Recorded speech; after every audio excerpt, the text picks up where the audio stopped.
Vous informer, c'est notre devoir, mesdames et messieurs. Bonsoir et bienvenue à cette édition. Page Religion.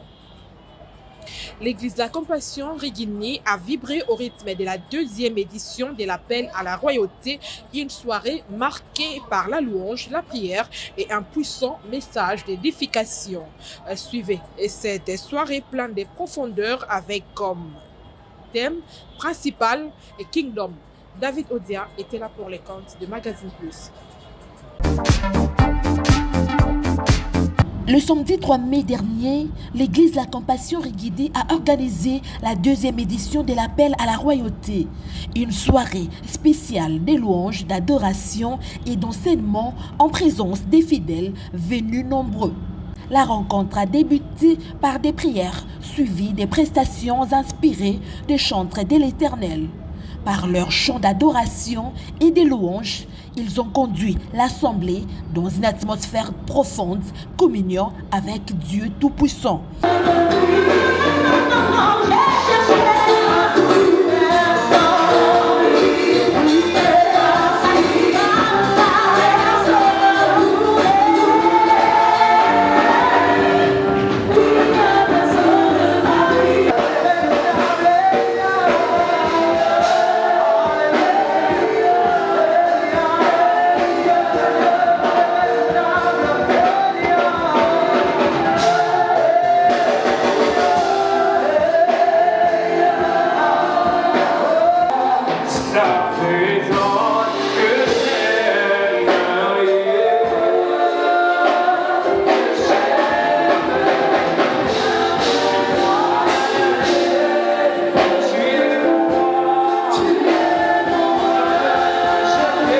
Prenant la parole à son tour, le missionnaire Ben Munda a développé son message sur les thèmes Kingdom en expliquant les concepts fondamentaux liés au royaume et au domaine spirituel. Pour parler du royaume, il faut parler de 4 choses. Premièrement, de la souveraineté. Deuxièmement, de la représentation. Troisièmement, du mode d'élection. Et quatrièmement, de la primauté de la loi. Le royaume, frères et sœurs, c'est un système dans lequel la souveraineté n'est pas donnée au peuple, mais au roi. Deuxièmement, le royaume, c'est que dans le royaume, la représentation n'existe pas. Dans une république telle que la nôtre, le pouvoir est représenté pour le peuple, c'est-à-dire on vote des parlementaires, et par le Parlement, on a des gouvernants, des ministres, et on vote même le président. Sauf que frère, dans la royauté ou dans un royaume, il n'y a pas de vote. L'élection se fait par hérédité. L'hérédité, c'est le sang. C'est par le sang qu'on devient roi. Et ce n'est pas par élection qu'on devient roi. Amen. Et le mot d'élection, c'est que le chef d'État, le chef d'un État, est voté pour un temps. Mais sauf qu'un roi n'est pas voté pour un temps. Il est élu par le sang jusqu'à la fin de sa vie. Si le roi était éternel, il resterait sur le trône éternellement. Pourquoi? Parce que cela ne dépend pas du peuple, mais ça dépend du sang. Quatrièmement, c'est la primauté. Dans une république telle que la nôtre, c'est la loi qui domine. Mais dans un royaume, ce qui domine, c'est la volonté du roi. C'est la volonté du roi. Amen. Dans notre pays, c'est la volonté du peuple exprimée par le Parlement. Amen. Sauf que dans un royaume, c'est la volonté du roi. Le roi se choisit un conseil. Et ce conseil-là va légiférer sur base de ce que le roi a dit. Amen. Et pour trouver un royaume, il faut donc ces 4 choses. Et lorsqu'on parle du royaume des cieux, c'est donc 4 choses. C'est premièrement, là où Dieu est souverain. Parce que le royaume des cieux n'est pas un lieu géographiquement localisable. Il n'y a pas un lieu où on va dans le royaume des cieux, ça n'existe pas dans la Bible. Le paradis est différent du royaume des cieux. Amen. Lorsque vous lisez la Bible, il n'y a pas un seul endroit où on dit ce lieu-là, c'est ça le royaume des cieux. Parce que le royaume des cieux est une stature spirituelle. Lorsque vous croyez en Jésus-Christ, vous entrez dans le royaume par le sang de Jésus.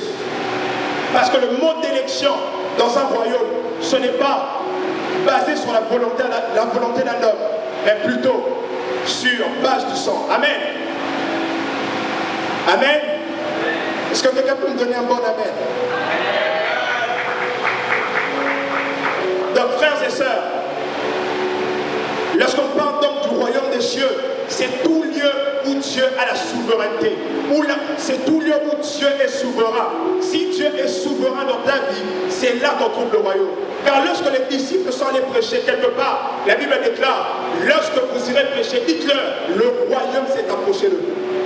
Parce que le royaume, frères et sœurs, n'est pas un lieu où on peut aller, laquelle un royaume est ça, mais non. Le royaume, frère, c'est une stature spirituelle d'abord. Amen. Et deuxièmement, c'est que c'est un lieu où Dieu lui-même a la primauté de la volonté, a la prééminence de la volonté. C'est Dieu qui décide avant tout. Là où Dieu décide avant tout, c'est là qu'on parle du royaume de Dieu. Si dans ta vie, Dieu est celui qui a la souveraineté et qui décide avant tout, sache que là où tu es, se trouve le royaume. Amen. Se trouve le royaume. Parce que lorsque Dieu a créé la terre, il a créé un lieu qu'on appelait l'Éden, le jardin d'Éden. Le jardin d'Éden, dans la Bible hébraïque, jardin d'Éden ne veut pas dire jardin de délices. Non, ça veut dire paradis. Dieu avait créé un paradis sur terre pour que l'homme puisse régner sur terre comme Dieu règne dans le 3e siècle. Amen. Amen, amen. Amen. Et donc, frères et sœurs, Dieu avait créé un paradis et il avait fait en sorte que la terre soit une colonie du royaume des cieux. Et Adam, frères et sœurs, était un représentant du royaume des cieux sur terre. Et lorsqu'il a péché, donc, frères et sœurs, il a dû sortir de ce royaume. Il n'était plus éligible. Pourquoi? Parce que, frères et sœurs, si Adam était un représentant du royaume, ce n'était pas par le sang, mais c'était par le droit de création, parce qu'il était créé ainsi. Mais nous, frères, pour être dans le royaume, il faut qu'on ait le sang du roi. Parce que, frères, lorsque vous lisez la Bible, vous rendrez compte qu'on ne parle pas du fait d'être élu ou comme un président dans le royaume, mais on parle du fait de hériter du royaume. L'héritage est basé sur le sang. Parce que tu ne peux pas hériter si tu n'as pas d'hérédité. Une fille de rang éligible à l'Éphésiens chapitre 5, que ceux qui commettent de telles choses n'hériteront pas le royaume de cieux. Vous êtes éligible dans ce royaume parce que vous êtes basé sur le sang de Jésus. Mais si, frère, vous reniez le sang, sachez une chose, que vous ne pouvez pas hériter de ce royaume. Amen. Amen, amen.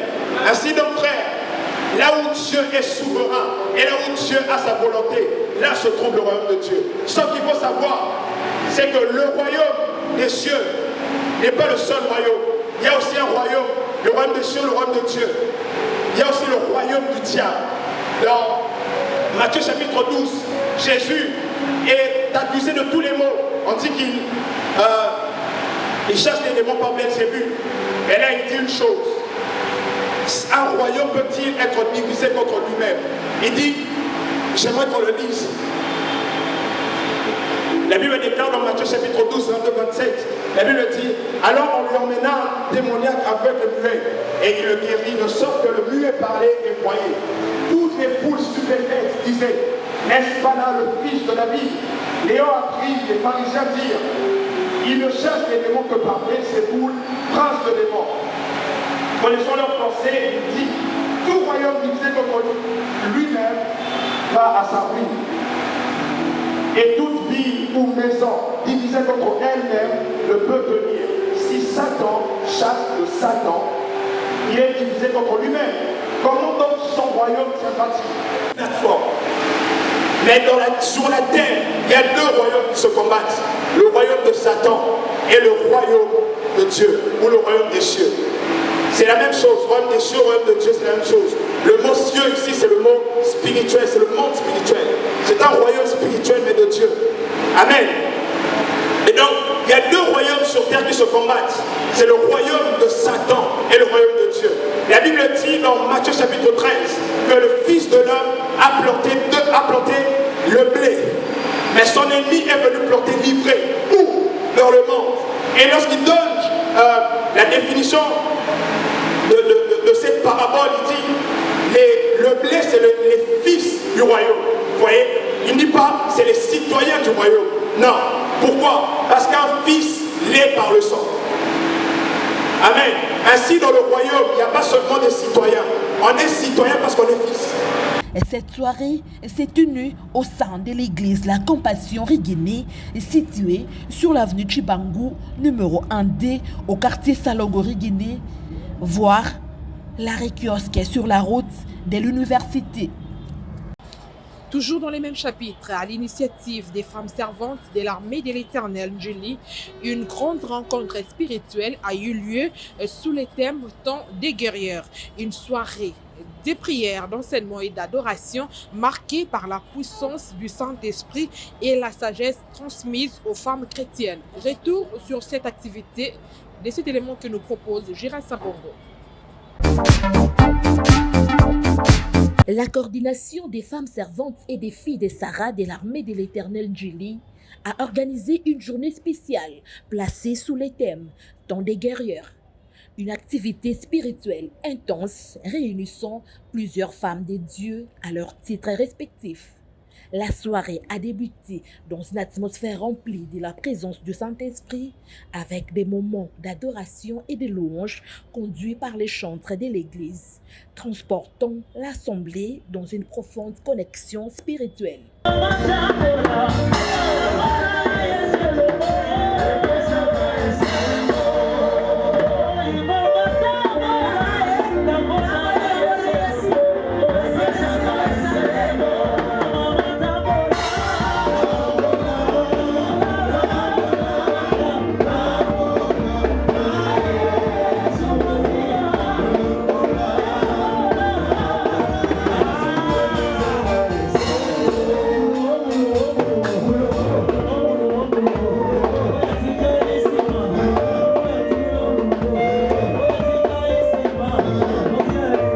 L'oratrice de cette rencontre, Maman Nicole Souni, s'est exprimée sur le thème « Libanga ya Sephora », un message fort destiné aux femmes, notamment les épouses des serviteurs de Dieu, les filles ou les femmes des pasteurs. À travers des exemples bibliques, elle a enseigné sur la sagesse, la conduite et la place de la femme dans son foyer. Nous allons notre passage se trouve dans Exode. Exode chapitre 4, 19. Et Exode chapitre 4, 24 à 26. Je lis au nom de Jésus-Christ. L'Éternel dit à Moïse en mendiant: Va, retourne en Égypte, car tous ceux qui en voulaient à ta vie sont morts. Maintenant nous lisons Exode toujours 4, 24 à 26. Pendant les voyages, nous venons de suivre que Dieu a donné à Moïse une mission de retourner en Égypte. Et c'était un voyage de Madian en Égypte. Pendant les voyages, en un lieu où Moïse passa la nuit, l'Éternel l'attaqua et voulut le faire mourir. Séphora prit une pierre aiguë, la pierre de Séphora. La pierre de Séphora. Et dans l'armée de l'Éternel, mission et soldats de Jésus-Christ, nous sommes en notre première édition. na mapinga na Yahweh na kosanga nyonso mibale oyo eza nde likambo ya yango tosali molulu ya liboso. Nous comptons organiser cela et aller plus loin avec ça. Tokosala yango milulu ebele mpe tokenda likambo mosika ndenge nazolinga. Et notre thème aujourd'hui, nde mama likambo na biso ya pokwa lelo, c'est la prise de conscience. eza kozwa bososo. La prise de conscience. Koyeba na kozwa bososo. Alléluia. Amen. Bien-aimés sur la terre, l'objectif principal, c'est de trouver le bonheur. Amen. Amen. Nous vivons, nous travaillons, tout ce que nous faisons, c'est pour un objectif. Trouver le bonheur. Alléluia. Amen. Et Dieu a dit, c'est lui qui trouve une femme, trouve le bonheur. En d'autres termes, le bonheur, le véritable, selon la pensée de Dieu, se trouve dans la femme. Amen. Je répète, le véritable bonheur, selon la pensée de Dieu, se trouve dans la femme. Le succès qu'on peut avoir, la gloire sur la terre, la richesse, sans le bonheur, est une perte d'énergie. Il faut que le bonheur accompagne toutes ces choses. On veut le rôle de son mari, la place de son mari, premièrement, devant Dieu. Alléluia. Amen. Tu dois savoir la place de ton mari, le rôle de ton mari.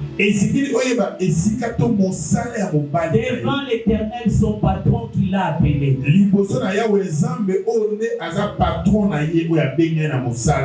L'appel ministériel qui est la permanence même dans ton mari.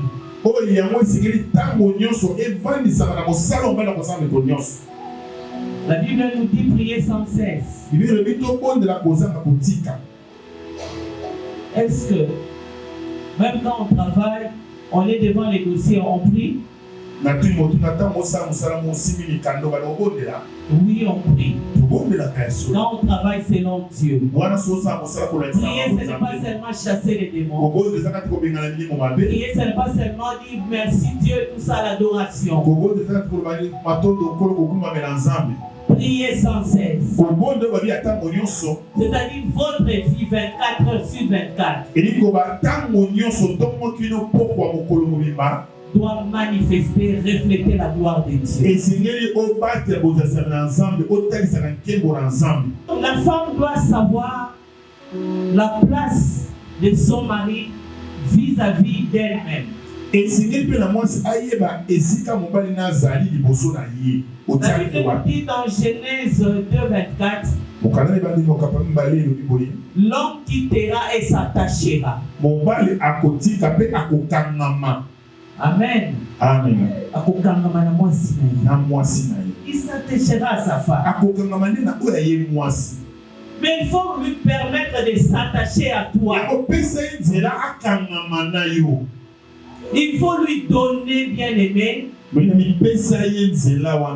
les moyens, les possibilités qu'il s'attache à toi. Alléluia. Amen. Mais il y va de notre responsabilité. J'ai toujours dit une chose. L'amour de l'homme vis-à-vis de sa femme est la conséquence de l'attitude de la femme vis-à-vis de lui.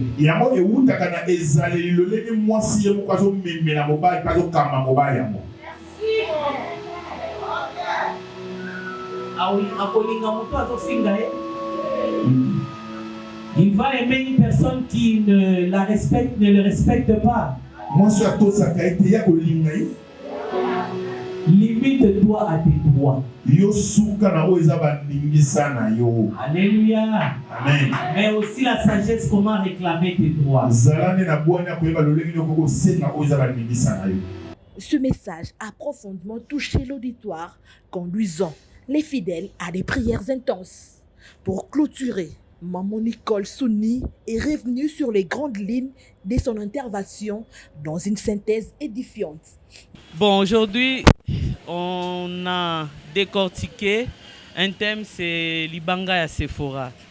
Donc là, nous avons fait voir aux femmes des serviteurs de Dieu que nous avons la charge, nous avons la responsabilité d'apporter la vie dans nos maisons, que nous devons être de véritables aides semblables pour nos maris et nous devons connaître la doctrine, nous devons connaître les instructions et les mettre en application.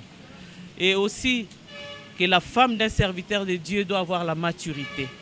C'est une femme qui doit être réveillée et éveillée. Donc garder la permanence de la sensibilité spirituelle en elle afin que la victoire, le succès, la réussite, qu'elle soit réellement une femme bonheur pour son mari.